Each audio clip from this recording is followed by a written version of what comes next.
Hello, everyone, and welcome to another episode of the Two World Podcast.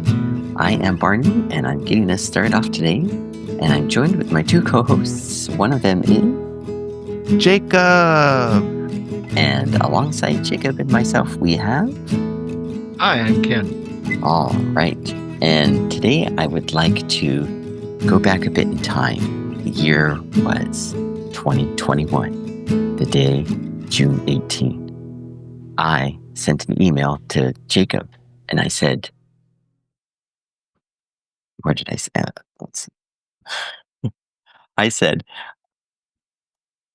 in part to be able to continue the podcast that Sean and I are doing, but also in case you'd like to explore the idea of doing one together, some possible ideas that came to mind include: one, I ask you some things about the Bible and I've always wondered about, or we talk about things in the Bible and their relevance today. Two, you ask me about Japan and specific topics within. Three, try to connect video games with ideas, concepts from the Bible.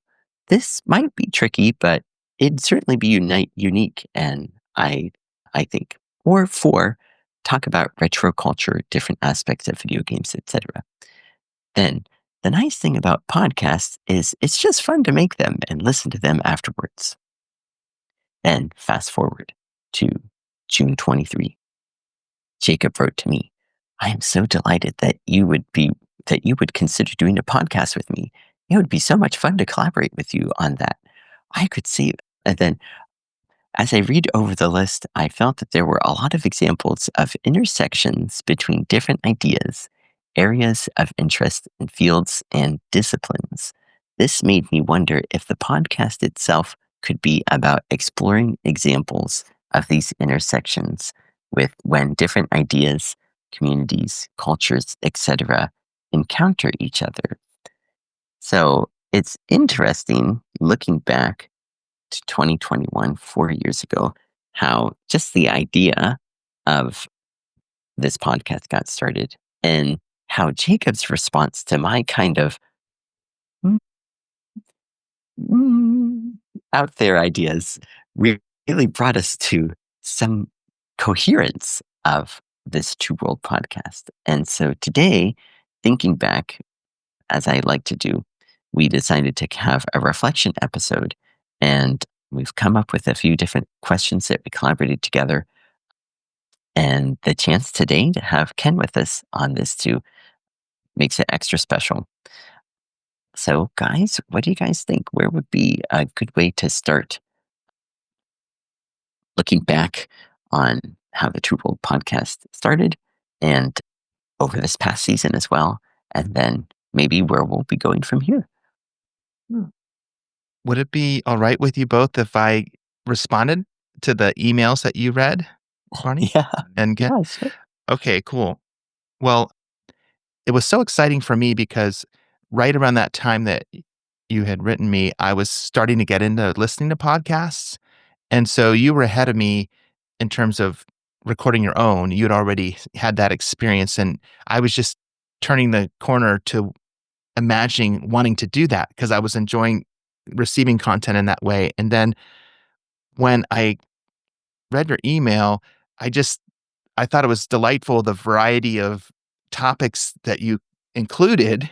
And, and I was thinking, I have this kind of eclectic approach in my own life to my hobbies. And I was thinking it would be so neat to have a place to get to know you more as a friend and to explore this kind of eclecticism in a way that might bring, like you use the word coherence. And I also think of the word integration. Like, how are the various little bits and pieces of our day and our lives like able to come together within us as people, and we can find some sense of harmony or connection. I know that there are also tensions, but so anyway, yes, I'm so glad you read that. I had forgotten about my response, and I had forgotten about how the conversation was initiated. So thank you for taking us back there. Uh, Before we started recording, I was logging on, and you and Ken were talking a little bit about the logo and the transition from being an audio-only podcast to also posting YouTube videos of the podcast. And if it's okay with you, maybe we could just delve into that for a moment. Oh, yeah. So one of the things when we started out and we were wanting to record the podcast was finding a name. And I don't know about you, Barney, but I like racked my brain. I kept thinking, okay, what could we use? And everything I would search for already existed.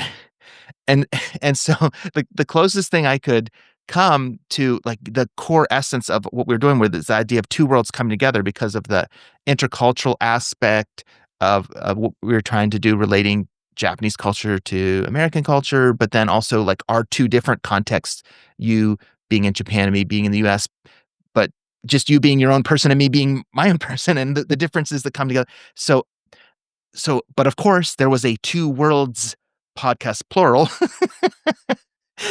So I'm like, okay, could we say it differently and still get at the same idea? And I approached my daughter who loved graphic design and doing her own doodles, and I said, "Is there a way you can express this with an image?" And so she got on her art program, and that's where she came up with our thumbnail, which is these two worlds coming together, and then there's an overlap between the edges of the worlds as they touch, and the color of that overlap is different than the colors of the two worlds, which are different, and and that little space of overlap I think of as the essence of our podcast, that kind of meeting place where ideas are shared and then you find common ground and something new opens up. And we already said the word intersection. It's this intersection of ideas. And so anyway, so I think when I presented the graphic to you, I can't remember the email chain, but I think you liked it pretty much right away. I think you felt positive about it. And then I also said I recorded this podcast intro and it was trying to basically put words to what Barney already read of our two emails. And in the background, our podcasting audience would already know about the song.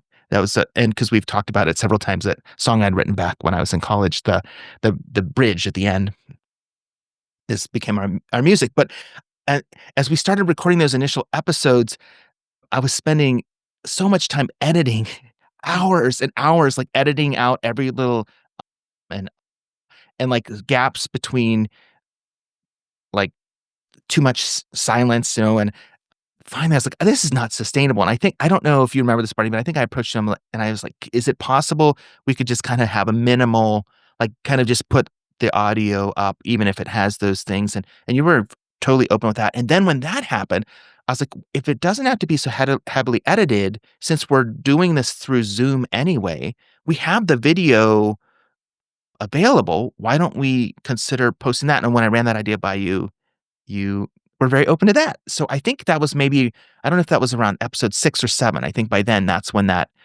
transition happened, but ever since then, it's been really nice to have 2 versions, 2 forms of it.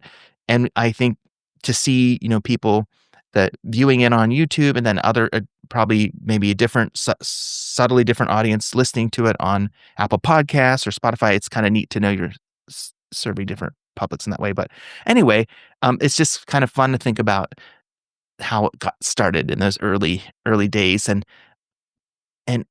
Ken, do you remember, did we approach you about Northern Exposure? Like, was it in 2021 or was it a little bit later than that? Do either of you remember when we first invited Ken on to join us for the Northern Exposure? Or was that the first entry point or was it the Christmas Eve dinner? I'm trying to remember which one we did with you first. Do you remember? Yeah, the Christmas Eve dinner was first. I think it was around the 15th episode. Um, Oh. and as you're talking, Jacob, I'm trying to remember with Barney, not knowing him very well at all, what prompted us to say, "What? You're a Northern Exposure fan? You're kidding me. I mean, how big a fan are you?" "Oh, you're a big fan." You know detail.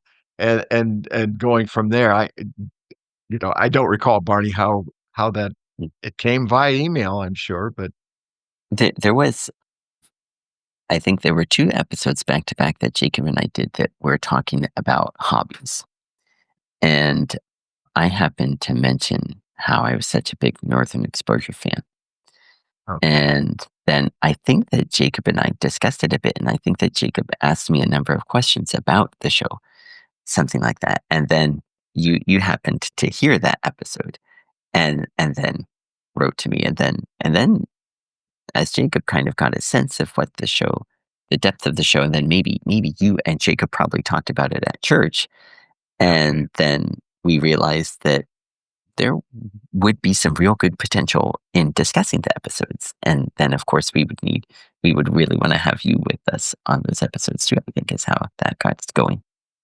Okay. And Jacob, you mentioned as the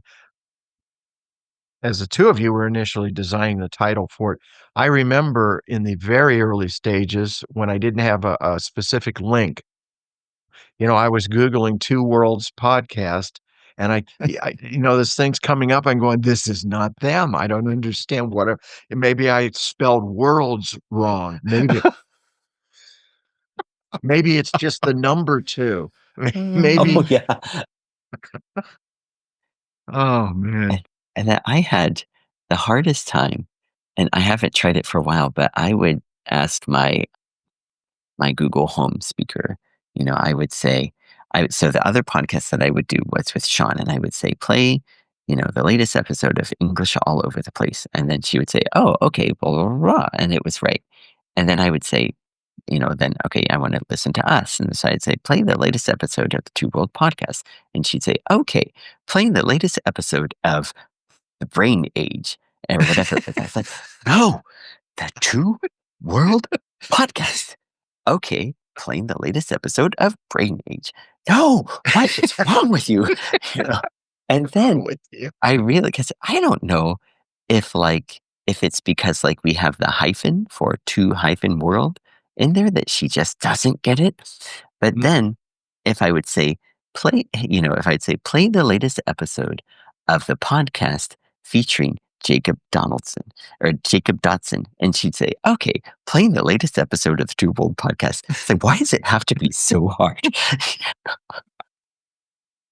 It's a great story. Oh my.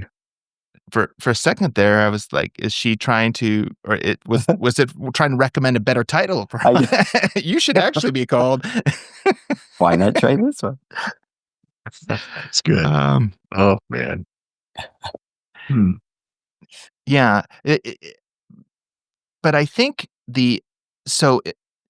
maybe I could just kind of narrate a little bit my sense of the journey of bringing you on more and more as a co-host, Ken, if that's okay. And then you could kind of, you and Barney can jump in and see how you remember it.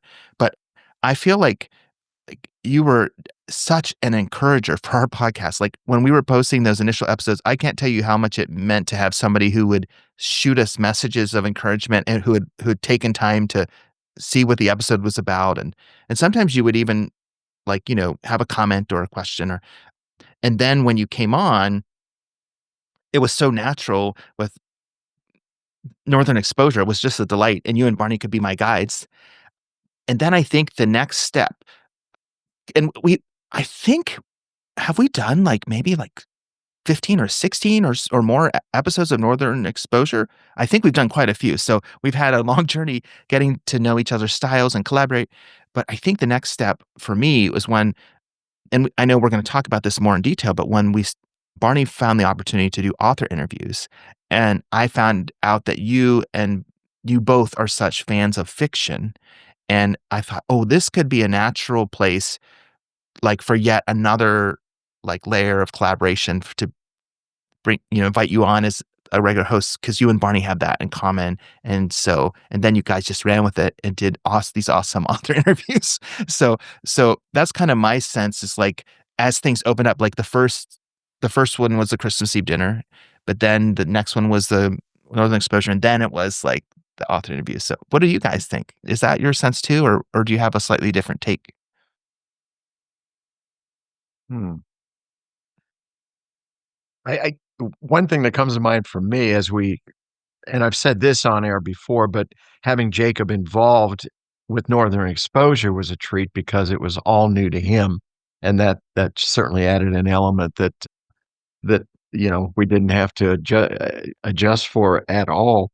But I do remember this, guys. I don't know which episode of Northern Exposure it was, one of the earlier ones we did, but Chris in the Morning, who's the, DJ in the fictional town of Sicily, he was quoting Carl Jung, and I was aware that of Carl Jung, but I did no homework on Carl, and I'm sitting back going, "Oh my goodness." And luckily, the 2 of you, either by your previous knowledge or doing your homework, expanded upon, conscious and conscious mind, and I'm just sitting there going, "Man, I have nothing to say here. I've got nothing. I can barely pronounce the name, and I don't even know if I'm doing that right because it's not Y-O-U-N," so lesson to self, but, I know one of the questions, Barney, you posed about the evolution of episodes and our journey through them was do your homework if Mm. you sense something like that coming that you don't have the knowledge. Yeah, I went to about what Jacob was also going on with that, how I was really surprised when you would send emails, I think either to me and Jacob or just to me, that you liked the episode in general or something specific that we said in an episode. And yeah, it was really good to know that, people are listening and interested. And I don't know because I've always been on this end. So I don't know. Jacob, was it when we first got started? Of course, I sent the link to as many people as I knew, but was it something that you like mentioned to people after church or just in passing, or were you also sending links around, or how was it that you kind of spread the word about the podcast? I was posting about it on Facebook. Every episode that we would do, I would put up a YouTube link and say a few things about it, and the YouTube link would populate into the Facebook post with the image of the thumbnail of that episode, and so I stopped doing that at a certain point because I felt like after so long, people and this is I probably stopped doing it maybe after we had done like 50 or 75 episodes, but Mm. after so long, I thought probably most of the people who are connected with me on Facebook who were into our content would have subscribed on YouTube or one of our audio platforms. But I think Facebook was the main vehicle initially. I think I got real excited and I texted a few of my friends specific links to certain episodes that I thought would resonate with them. And I noticed, Ken, I think there was maybe an episode or 2 that you've posted on Facebook before too, Mm, on your page. So I think wow. that Yeah. was a great way to get the info And for a out. while, I was sending links to one of the Northern Exposure groups, and then I was stopped. They just said, we're not going to do that." I'm not sure what rules prohibited me from doing that, but, I said, "Okay, that's fine." Uh, yeah. Yes. So it's kind of interesting to think about the the early phase and how we were just trying things out, and then we kind of got into a rhythm, and then Ken, you joined in and we got into rhythm with you, and maybe could we talk a little bit about like what we've learned f- through collaborating with each other, or maybe what we've learned about each other's styles, or what we appreciate about, the dynamic of three. And maybe while you're thinking for a second, I could just mention something briefly. When I was in the doctoral program years ago at Regent, my one of my professors, Amos Young, talked about the value of a trialectic or a trialogue over just a dialogue. And he had this theological method, the way he processed his thoughts theologically that was trialectical in threes instead of binary or dialectical in twos. And it was philosophical, it was theological, but it infused everything to the level of how he taught and how he organized his course content. And that has kind of stuck with me. And I think one of the real values of the early episodes for Barney and for me, at least this is how it worked for me, is that having just the two of us, our two voices, I really got to know you a lot more, Barney, as a friend, and we really got to like hear each other's stories.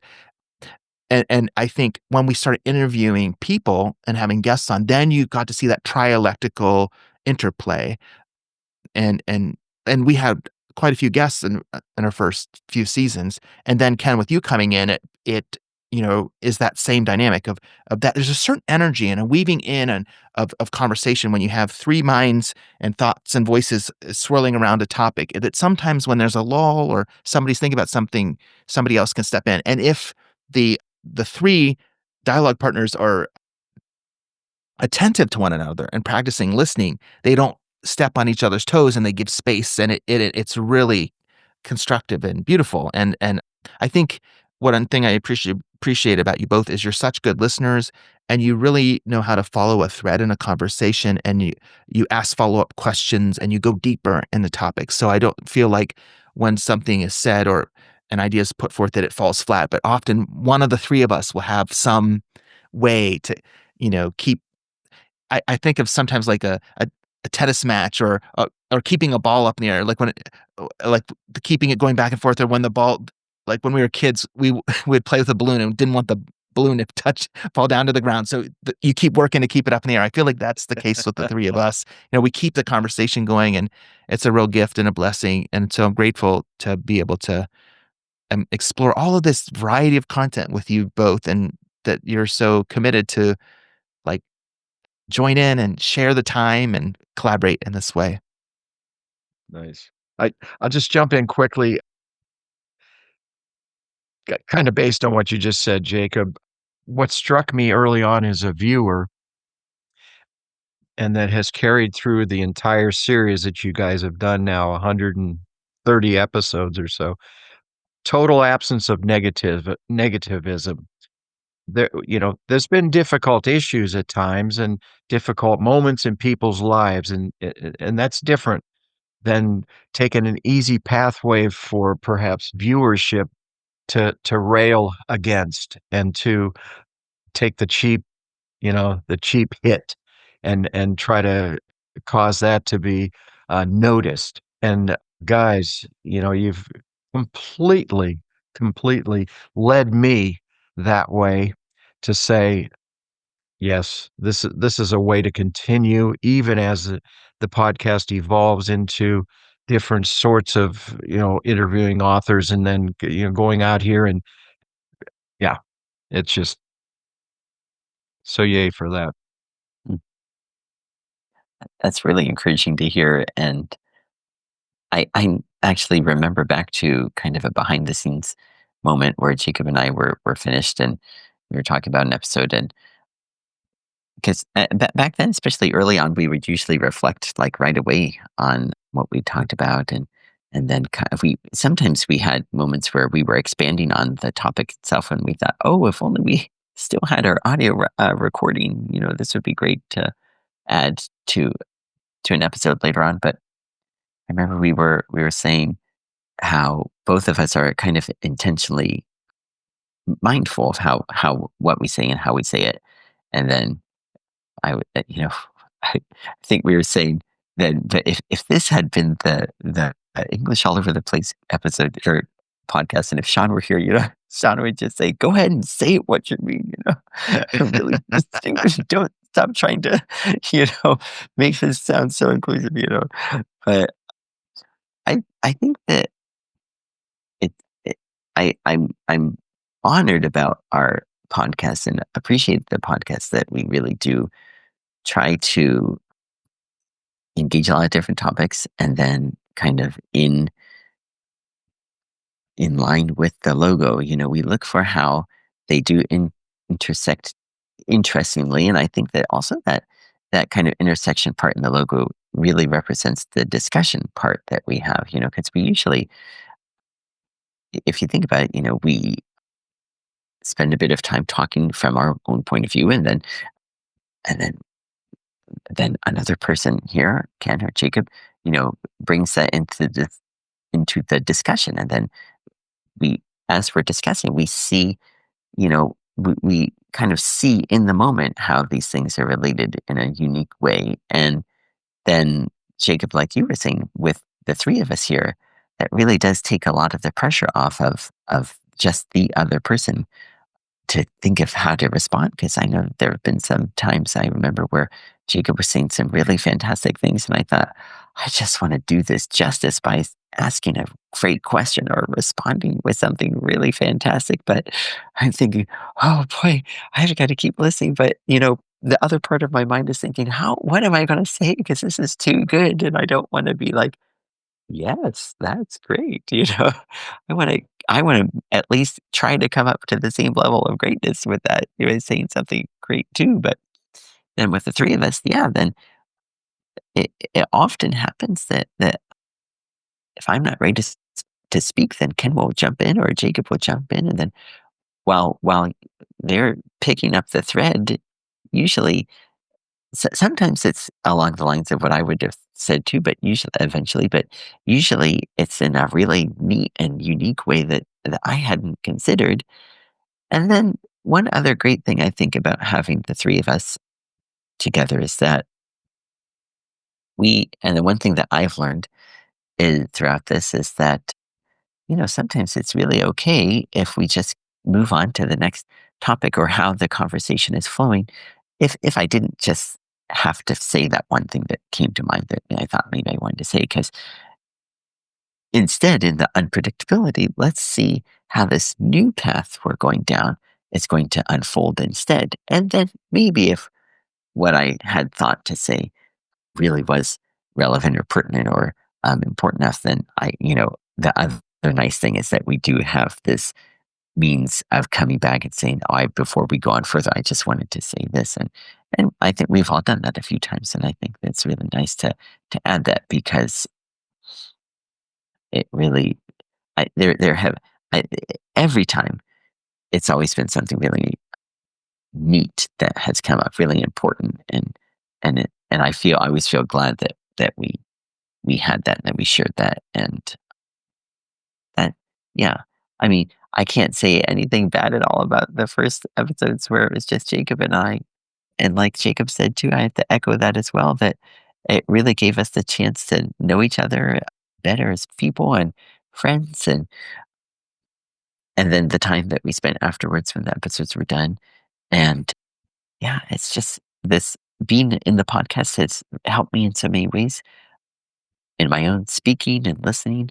And then of course being friends with both of you. And then one really nice thing about having Ken here is that he gives us a different perspective of from the life that he has led and through the times that he has lived through, especially since Jacob and I, we grew up around a lot of the same things were happening to each of us as we were growing up, and Ken gives us this different, wider perspective Mhm. of a different era that he had the chance to be a part of as well.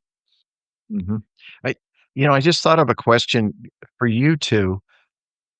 Barney, you talked a little bit on the dynamics of having 3 people and, filling voids, Jacob mentioned as well.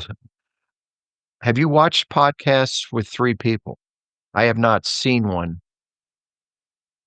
Just curious how, how it might run and how we can, compare and contrast a little bit. I have not come across one.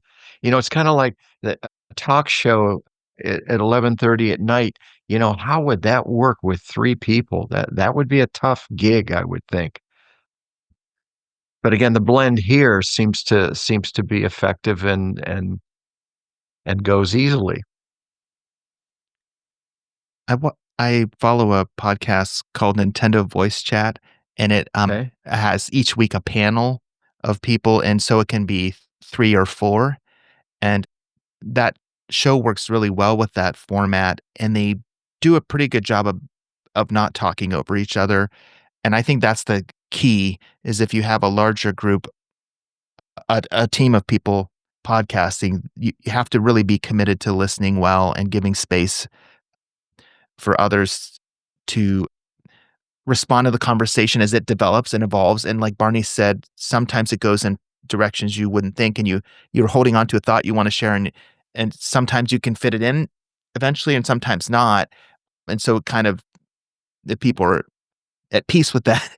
I think it helps, and they do a really good job on that show, and if there are episodes where due to excitement or whatever, there is a lot of talking over. I find myself as a listener being like, oh, like, give more space, or like slow down a bit, or like give that other person a chance to talk more.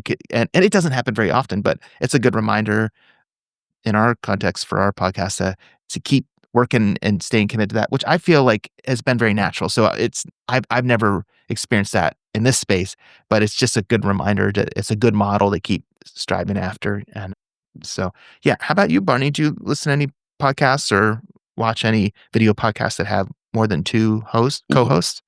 Yeah, when Ken posed that question, then I thought it back to any podcasts that I've thought of, experienced, and I think it's always two, one person or two, and that's interesting. Then anytime that it would have been three would be if those two people had had a guest on, and yeah, I think so. That's another reason for us to pat ourselves on the back because we're doing a great job with just the three of us.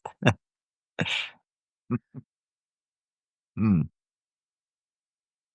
Well, Barney, you had in one of your questions, you posed the question about the fact that there were 25 episodes in this past year, and I'm really curious to hear you guys talk about an episode or two that you felt stood out for whatever reason, not necessarily because you thought the quality was beyond belief, but maybe because it resonated a different way, in your lives. I'd love to hear that. If something is Would it be okay, real quickly, as we're getting ready to jump in and respond, for me just to talk about seasons and episode counts? Is that okay? Just quickly to Yeah, explain. sure. So when we decided to do a video version and an audio version, at some point I asked, I don't know if you remember this, Barney, but I asked, like, how do we number the respective, versions of the podcast? And so for the audio version, we run a season pretty much from when we started podcasting, which was in August or early September. That's when our first episode was recorded. We tend to run to the next year at around that August, September mark, and that completes a season. And so that's great for me because in our cycle at Worcester Mennonite Church, our church year goes that same way. August to September. So I'm like, oh, it matches my oh, yeah. podcasting schedule. But anyway, all that to say, so if you look at like Apple Podcasts or Spotify, our show's broken into now 5 seasons. We're now 5 episodes into our 5th season just because of that break of that August to September.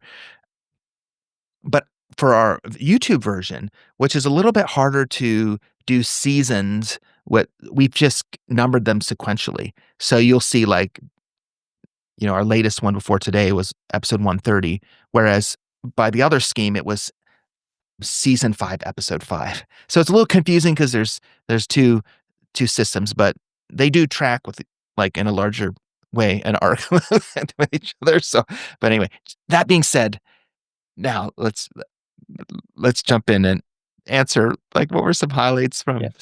season 4, which I think is what we're kind of looking back on from this past year. Yeah, for me, season 4 had the 100th episode, which Jacob and I did together in his office in Ohio, and then of course that reminds me of one question I said, before we were getting ready. I said, "What if we had like a dream? What would be a dream episode?"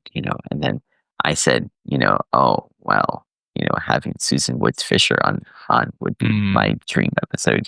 Just because my mom introduced me to her, and she's such a great author and really has impact on my life, and her writing is so good. And then down the way, Jacob said, "Why don't you just send her a note? What's the harm?" And I thought, yeah, what is the harm? So when she wrote back and said, "I'd love to be on your show," we and Jacob and I were so formal. Dear Mrs. Woods Fisher, we are delighted that you acquiesced to our, you know, and and yeah, that we did a lot of research, a lot of prep for that episode, and it was so neat. What I really liked about that was, I focused on having read basically all of her books. I focused on the writing content, and then Jacob focused on the person who is Susan Woods Fisher, her a little bit of her history, what he could find online, about her. And it didn't dawn on me until after we finished the episode. Oh, we didn't mention any of her upcoming books, But I hope she didn't mind. But I felt that as an episode, I don't know how she felt. I mean, she did recommend us to her publicist, saying, "Hey, these guys do a really good work." But that was such a rich episode because maybe because we weren't talking about her book, but talking about her and writing and her experiences, and then talking a little bit about her past books. And then she probably realized, wow, I'm talking to a super fan here, but I thought that was just such a rich, rich episode because of how much it meant to me, how much work we put into it, and then what it ended up being. And then the fact that I thought, wow, this would be a neat episode, a few episodes prior, I thought, wouldn't it be neat to have this dream come true? And so that was just one of the episodes, well, two, because the 100 episode, but two of the episodes really stuck out to me from Okay. this past few years. And and I was so excited, I think, to be part of the second interview with Suzanne, and I was so excited to do the intro, and I said, "We're just delighted today to welcome Suzanne Fisher Woods to the podcast." Oh. Well, Oh. last episode, when we reflected on Maggie's conversation with her younger self, we realized we have to have grace when we look at our past. So, there's grace. And she exhibited much of that, and I mean, just the evolution of her, that you guys had her on, and Barney was such a fan, and she ends up, you know, sending our little book club goodies and appearing via Zoom, taking the, time out of her life, obviously to tout herself a bit, and nothing wrong with that, certainly, but, there's part of the evolution of a podcast that turns into benefiting other parts of your life, and what an exciting evening that was for our little group. Jacob, how about you as you Um, look back? Thank you. I really appreciated our Sacred Sounds episode where we talked about Christian worship music, and it was so rich because the 3 of us come from different Christian backgrounds, different Christian traditions, so it was neat to hear about the Lutheran context and hymns that jumped out to you, Ken, and then Barney about growing up in the Mennonite church, and I loved sharing with you both about the vineyard, and then where we've gone in adulthood and different paths and twists and turns out of our journey through appreciating different styles of music. I just felt like every part of that episode, there was something unexpected and interesting and new that would emerge at each step along the way, and I've listened to that episode several times, and that's just a very meaningful one, I believe.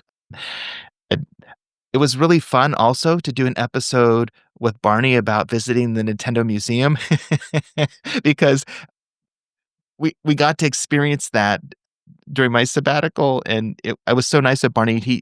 He reserved the tickets and was a guide and got us there, and my wife Katie was able to come, and then being fans of Nintendo video games and products and the whole history, it was such a big part of childhood and popular culture here in the US. It was so wonderful to go, like, to the sources and look at this presentation of all of this background information about Nintendo as a company and what they've created, and so it was so great to do that with Barney, and then to come back and podcast about it was just the icing on the cake, show pictures and to talk about it. So that was just really, really a fun episode. So, yeah, that stands out to me.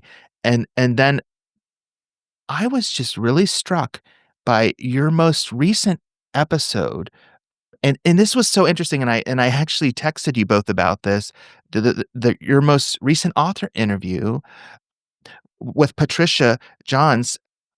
I had produced the whole episode and uploaded it, and when I'm in that mode, I'm more like, how's the sound quality and how's this tracking? And I'm not thinking in terms of being a listener. So I upload it and I'm like, you know what? I'm going to listen to that now that it's up there. And I was just blown away. Like, I just felt like the three of you have developed such a sweet dynamic because doing it two times, it just feels like there's just like a natural chemistry. It almost just feels like old friends getting together. And you guys did such a good job with that episode. I don't know how you felt, like how it stands out to you, but that was also a neat highlight. Seeing the podcast from a different angle as a listener, it was kind of interesting. So, Well, I had chosen, I think from January of 2025, Anabaptism at 500. I Mhm. still very much feel like an infant in, in the realm of Mennonites slash Anabaptists. And, you guys had hymnals and, just nice physical things that you could show and touch and feel and look inside. And that was really rich for me because there's still a great deal of learning going on to really get that feel of what Anabaptism is all about. That was one of my favorites from that standpoint of the past year. It meant a lot, and yeah. Thank you for sharing that, Ken. I don't know if we had ever made this connection before or if you had noticed this, but the one of the main organizers for the initiative Anabaptism at 500 that produced the Anabaptist Community Bible and other resources that were distributed to churches was a professor that Barney had, and John Roth. And I should probably let Barney explain further, but we were able to have him on the show as a guest. And back then, he was talking about this upcoming initiative, if I'm not mistaken, right, Barney, for Anabaptism at 500. So it was kind of a neat full circle moment to have it introduced back then before it had launched, and then for the Anabaptist Community Bible to come out, and then for us to start experiencing it, what the work that John Roth and others have put into it, and then to start appreciating that significance. So thank you for bringing that up. It's kind of that's a very special one too for me as well. And I don't know, do you have any thoughts about that, Barney, having had John Roth on and then recording that episode? Yeah, that was in our first season as well, and that was another one where kind of like we went out on a limb to see, would this person be willing to come on the show? And he was just retiring from Goshen College, and then he had been the editor for the Mennonite Quarterly Review for many years, and then he saw this chance to transition to being on one of the main people driving the Anabaptism 500, Anabaptist 500 project, and yeah, it was neat to hear about him, how he would be involved with that, the traveling that would be required of him, and then when we got the Bible, and then I didn't know about the working in all of the different study groups responses into the Bible in the margins of the Anabaptist Bible.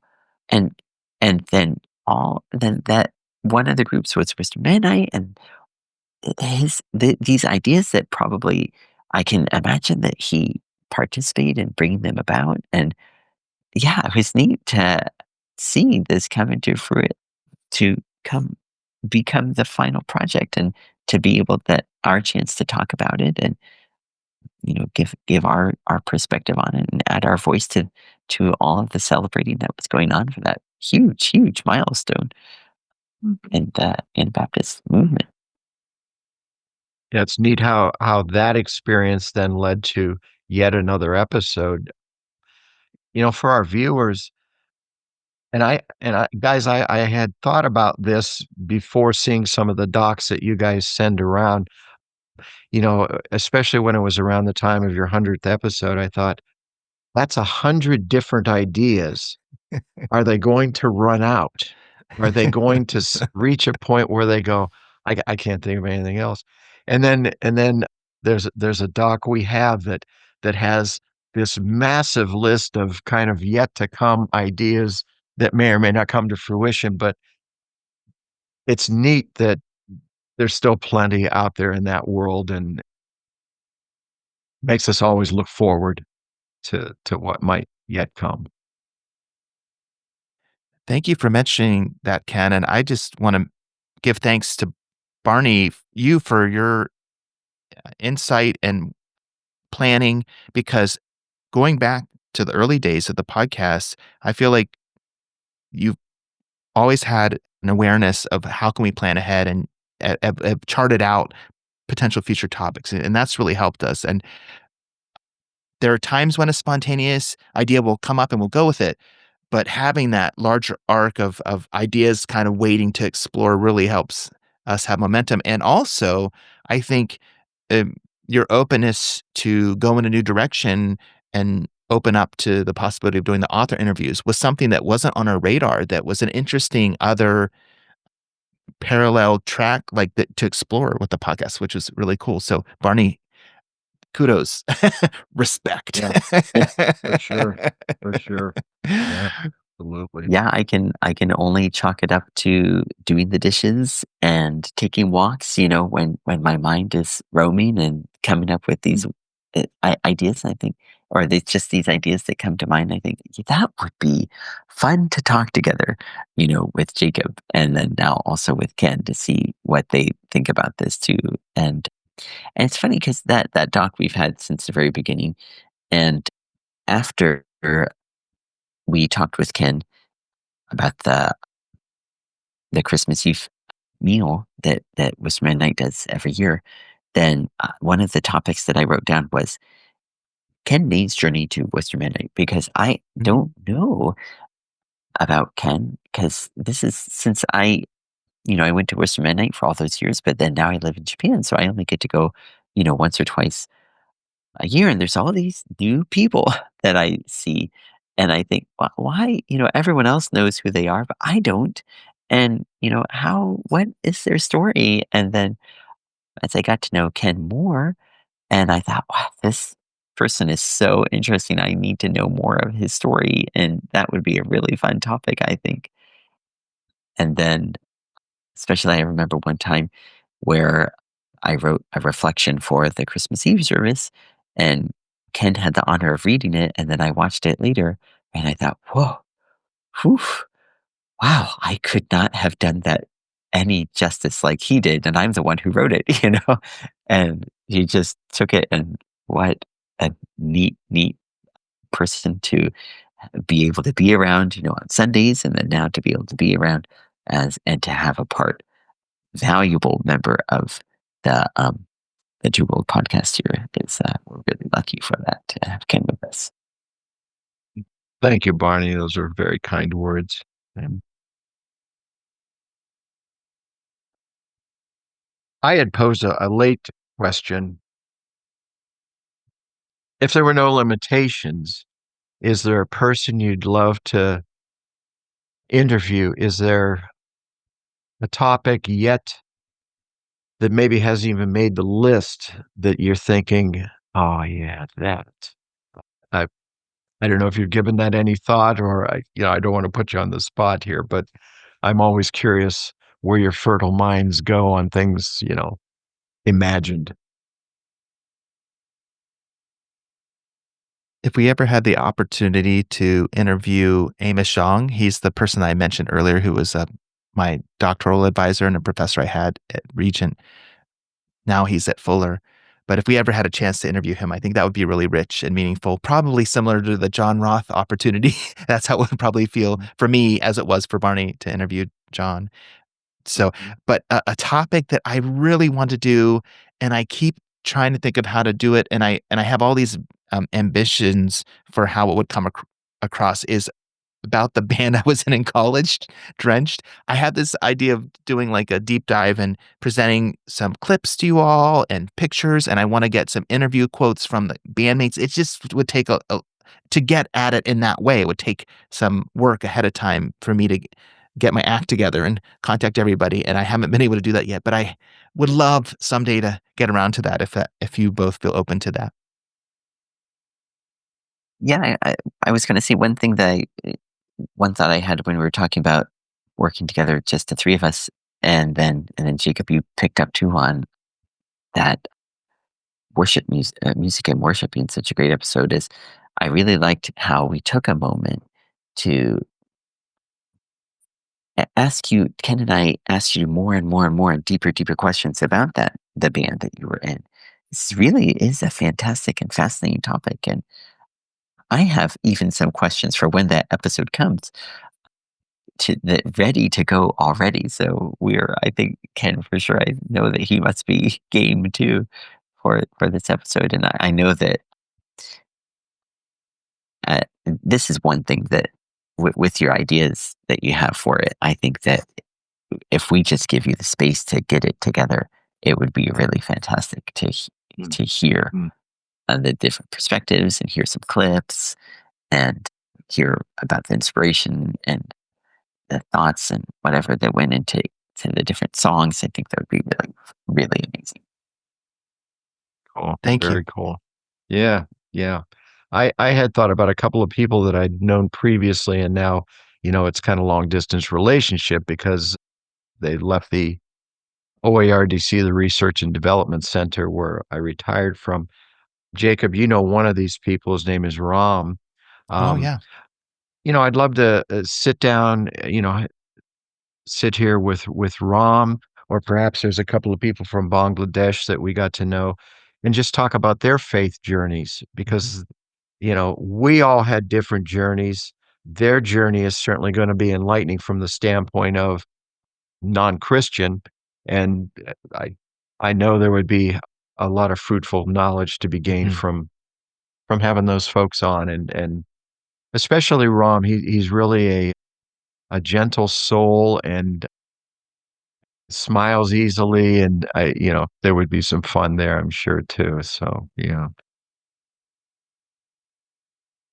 Yeah, I know that for me, I know have been eager to meet the very famous and often talked about Joe Capizzuto.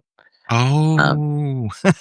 we've had his brother on twice, and I think it would be really fun to have him or him and his brother on the show. I think that would really be a lot of fun. And I was thinking too, when we talked with Jennifer Dybel, who is in Arizona, and it was in winter, so it was America was in standard time zone, but Japan doesn't change time zone. So I woke up, I think, at 2 or 3 in the morning for that episode.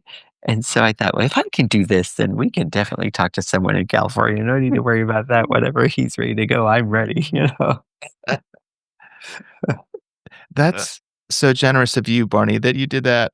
Oh my goodness. I I think 2 of the episode we recorded with Molly Sponsler, who was in Germany. Did you have to do something that time, that was kind of tricky, or do you remember? I think maybe it was trickier for her because Oh, it was during the middle of the day and her kids that's were right. home. Okay. Yeah, but thankfully she did grace us. That was very, very generous of her Ye to be on that show. but it's really neat that you also said about my friend Joe Capozzuto to have him on with his brother. I hadn't thought of that, and that might be an interesting approach to hear from 2 brothers about a Hmm. topic. Hmm. So I've thought before about how they both grew up in a small rural part of Pennsylvania, and then both ended up moving to bigger cities, and maybe asking, like, Joe lives in LA. I'm trying to remember where, if Matthew's in Boston now, or I'm trying to remember where he is right, but anyway, it'd be interesting to hear about that journey of from the like a rural setting Hmm. to the city or something, but just an idea. Could we talk a little bit about the value of the podcast, maybe as a means of, like, encouragement and support? And what I mean by that is, like, not only, like, how we can share ideas and get feedback and enjoy a conversation around ideas while we're recording, but also, maybe it's worth telling our listeners that after we're done recording, there's oftentimes we'll stay on a Zoom and share with one another, hear from one another, try to encourage each other, and we do pray together. And so it's interesting to me how when I think of like life in general and being a pastor and the things that actually build me up and give me energy and fill my cup again, this podcast and that time that we spend afterwards is one of the main things that are part of my rhythm that I look to for that type of support. So I don't know, did either of you have any thoughts about what it's been like podcasting as it relates to that aspect of being supported or encouraged or Yeah, for me, I really agree. It's something that I really look forward to when I know that we have an episode coming up. And it's sometimes, maybe during the day, I know I've said this before, but I think, oh boy, I'm a little bit tired from the week, and from the workday, and now I've got that. I'm actually just sleepy too, but now I've got the podcast coming up, and then I think I don't know, but then when I get ready and switch into it, I think that I know that there are so many benefits that come from it for me that and then it just naturally just I get excited for it and I get ready for it. And it's so great and rewarding for me. I think one nice thing is, of course, it's the chance to talk with two people from back home, in Ohio, and to hear how things are going there, and and then also talk about interesting topics and learn new things that I didn't think about or learn about. But and then yeah, the time that we spend afterwards, that probably is one of the things that is so fulfilling for me as well. The chance to sit down and speak, in my native language, in English, real meaningfully about how our lives are, and then praying together. And it's a real great benefit for me. And so even after a long hard week, and sometimes a long day at work, until like 7 or so on some days, I'm still able to be ready to go for the show because there's just something so, you know, magical about it that just gives me this extra boost of energy and readiness. And most of the time my thoughts come out clearly as well, even though I'm sleepy, but not at the time.